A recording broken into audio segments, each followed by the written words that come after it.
APJ Abdul Kalam একটি কথা বলতেন যে ফেল মানে হলো ফার্স্ট অ্যাটেম্প্ট ইন লার্নিং, অর্থাৎ প্রথম শেখার জন্য যে প্রচেষ্টা সেটাই হলো ফেল। কারণ ফেল মানে কি, চেষ্টা করলাম হলো না কিন্তু ভেঙে পড়বো না।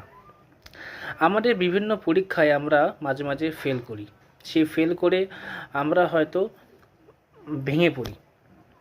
অনেকজন সে ভেঙে পড়ে আর উঠতে পারে না, অনেকজন সে ফেলটাকে চ্যালেঞ্জ হিসেবে নিয়ে আবার ওঠে, আবার সে ফেলটাকে অ্যাকসেপ্ট করে এগিয়ে যায় এবং সে বোঝে কোথায় ভুল করেছি, কি ভুল করেছি এবং কি করলে এই ভুলটা করব না এর পরের বার।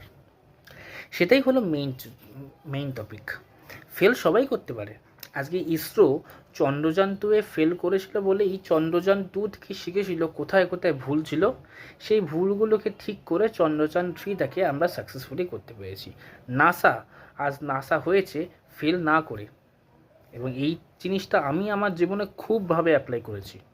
অনেকবার ফেল করেছি, অনেকবার পড়েছি, অনেকবার উঠেছি, এবং যখন উঠেছি সেটা ওঠার আরও মজা আছে।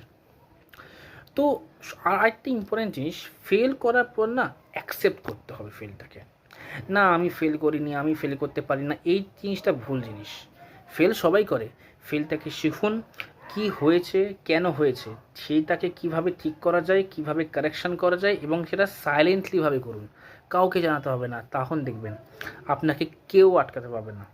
কিন্তু আপনাকে সারা জীবন ফেলটাকে প্র্যাকটিস করে যেতে হবে, ফেলটাকে কীভাবে সাকসেসফুলি করা যায়। না হলে আপনাকে যে কেউ হারিয়ে দিতে পারে, আবার আপনাকে ফেল করে দিতে পারে। অর্থাৎ ফেল মানে কোনো হেরে যাওয়া নয়, ফেল মানে আবার ওঠা। Fail is a part of success, এটাও কিন্তু এপিজে আব্দুল কালাম বলেছিলেন। তাই ফেলটাকে চ্যালেঞ্জ হিসেবে নেবেন, ফেলটাকে ইমোশনাল হিসেবে নেবেন না যে আমি ফেল করেছি, আমি এটা মানি না, আমি এই ফেলটাকে মানি না, এই জিনিসটা নয়।